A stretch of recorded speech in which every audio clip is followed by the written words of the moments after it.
We He's like a lore master. don't have to imagine anymore.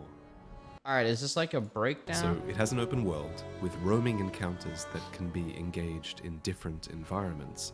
Our character can now use stealth, they can jump, and they can fight on horseback.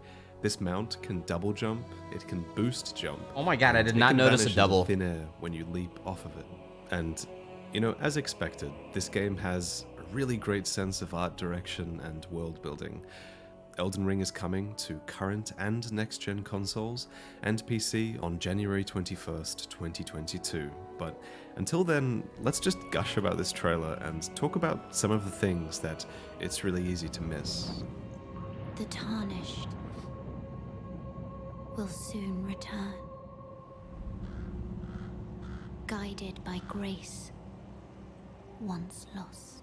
This first part reminds me of Sekiro's opening cinematic, where the maiden approaches us after we suffer a major setback as a character. This new maiden affectionately pats the creature that is or will be our mount. She takes off her ring for some reason, and she just instantly fulfills that. Calling it, the maiden is one of the demigods of the Meraki bitch, whatever her name is, and she gives you a piece of the Elden Ring to make the world better. Calling it. She's one of the demigods who's trying to rule, hooks you up instead. Calling it, boys. Calling it. That is so core to all of these games. And you see that enormous tree? The official site calls it the Erd tree, and it quite clearly has its roots in Yggdrasil, the world tree of Norse mythology, and perhaps the world spiral tree of Berserk as well. But we'll talk about that in a lore video to come, so subscribe for that. At any rate, the official website says that at the source of the Erd tree was the Elden Ring, which has been shattered. And now the tarnished will soon return, guided by grace once lost. So we play as these characters, and you know, just as we were undead, unkindled ash, good hunters in previous games before this, now we are tarnished. So the word tarnished has two meanings. First, it's when something, usually a metal, loses its luster or becomes corroded. So take the Valkyrie, for example. Her arm is literally corroding, it's losing its luster, and even our hair, as a tarnished, appears to have lost that red luster that she and the giant in the previous trailer retain. The other meaning of tarnish is when something becomes less valuable or less respected, and according to the official site, the tarnished were spurned by the grace of gold and exiled. So thus, they have become less valuable or respected. It's a beautiful word to use for that reason, because both definitions of the word seem to apply to the character. So this brings us to the Golden Order. From the website, it seems I feel tarnished in real life. Tarnished were once a part of it and exiled from it long ago. But now the Elden Ring has been shattered, and The Golden Order is broken to its core.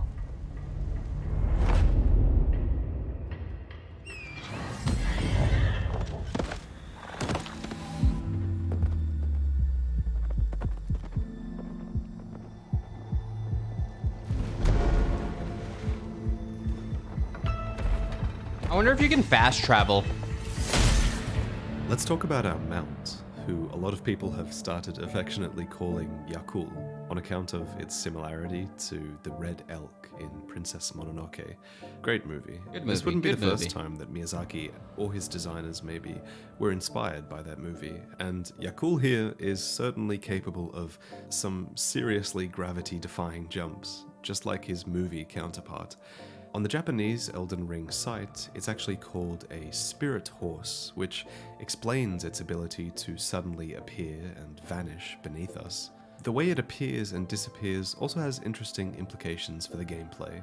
Imagine summoning Yakul in combat for a quick burst of speed or just to make a getaway. It makes me wonder when it's beneficial to engage in mounted combat versus just traditional combat. Maybe mounted combat is really good against other mounted enemies, for example. I mean, that's what's happening in this scene, after all. The player character is engaging in a sort of joust with another mounted enemy, holding their sword specifically to one side and then releasing it at just the right moment. Of course, it doesn't look like mounted combat is always going to be this chivalrous.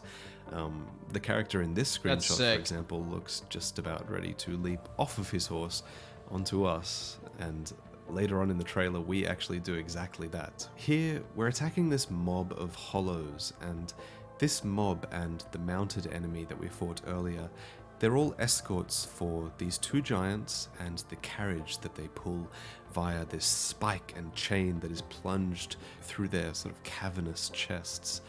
What's cool about this encounter is that because this is an open world, wandering mobs like this will absolutely venture through different territories and terrains, meaning that every player might encounter them in different places, with different advantages and disadvantages based on where and when they encounter them. So that's exactly what's happening in this screenshot. According to a press release that hasn't been that widely circulated, Elden Ring will have a natural weather and time of day progression. And here we see the player sneaking in some tall grass, their stealth enhanced perhaps by the cover of rainfall and night. And if the stealth system from Sekiro is truly in place, then I bet you can take out the caravan one by one, rather than taking them head on in the daytime as we saw in the video earlier. I bet the loot is pretty good too. These hollows are literally carrying chests alongside the massive chest being carried by the giants. Oh, I didn't notice that. Thinking critically about how to use the open world to your advantage sounds like so much fun, and I bet you can do the same thing here with Hal's moving castle. So we all noticed the giant dong beneath the island, but did you also see that there's a building above it?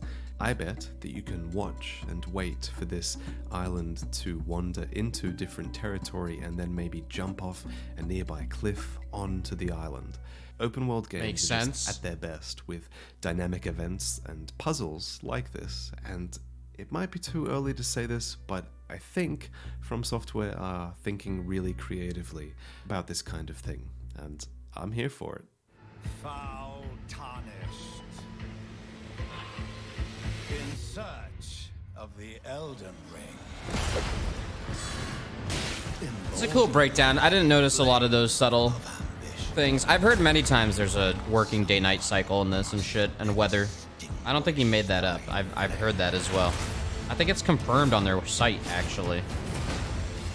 The voice acting here is incredible. It's timed perfectly with the swell of the music and the scenery in the trailer, but it's that flame of ambition line that I love the most, because I think it speaks to the slight tonal shift this game has from Dark Souls. Dark Souls is the story of a downtrodden undead trying to sort of hold on to the last vestiges of life, but the Tarnished instead feel like they're fighting for their right to the glory, lordship, and status that they've been denied.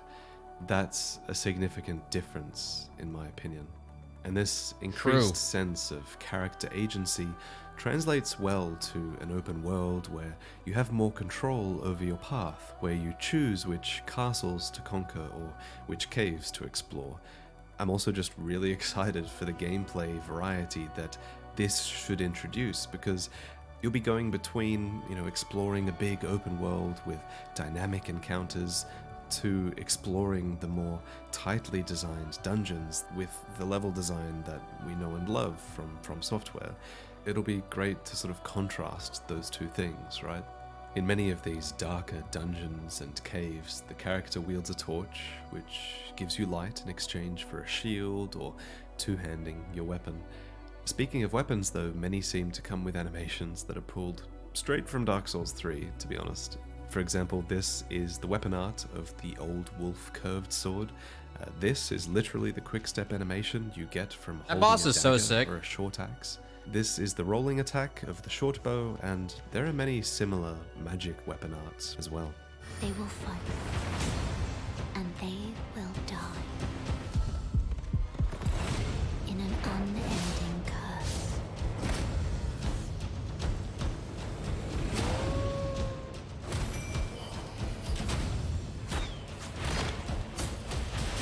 mentioned right after the spirit horse part on the website also mentions spirit bodies, which appears to be summonable help that seem a little bit more unique No, thank than you. usual phantoms we summon in Souls games. There's even a spirit bird in one of these screenshots that reminds me of Father Owl's summon. It's probably Yeah, I'm also totally a good gonna time focus to on mention magic in that this game. has multiplayer, probably very similar to what we had in Dark Souls, so don't worry about that. But here is the last scene. I like how want to talk the about horse in this disappears segment. when you jump off. So it's nighttime here, and it's more evidence of a rolling day and night system in the game. But most interesting is that this character is sort of sitting at a small camp.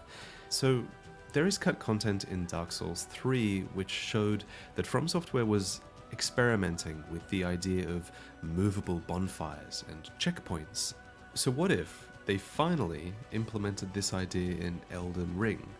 What if you can move your camp around, starting back here if you die?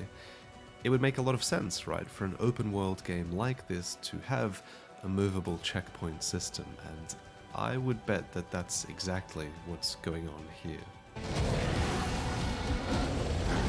Yeah, it's cool how the horse is magic and shit. I wonder how the horse will control. What else is a champion or a lord to be born?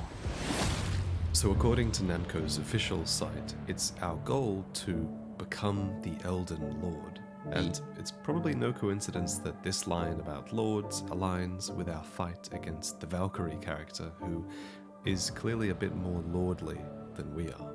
Later, when I feel more confident, I will talk more deeply about the lore that we know so far, because there is a bit more on the website and in other places, so please subscribe for that. Now, you might have been too distracted by the archdragon plucking lightning bolts from the sky to notice, but Yakul actually performs a double jump here. Shouts out to my Twitch chat for noticing that one.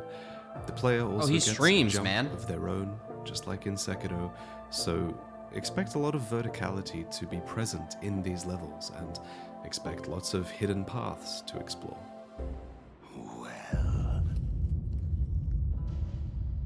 This is a cool breakdown, though, for sure. Even Jack Frags is...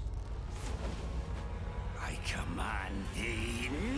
You miss so much This shit. appears to be the same character from the original trailer who was stitching all these arms to himself. He's been busy these past 2 years, apparently. He now has a cascade of limbs, some clutching additional weapons to barrage you with.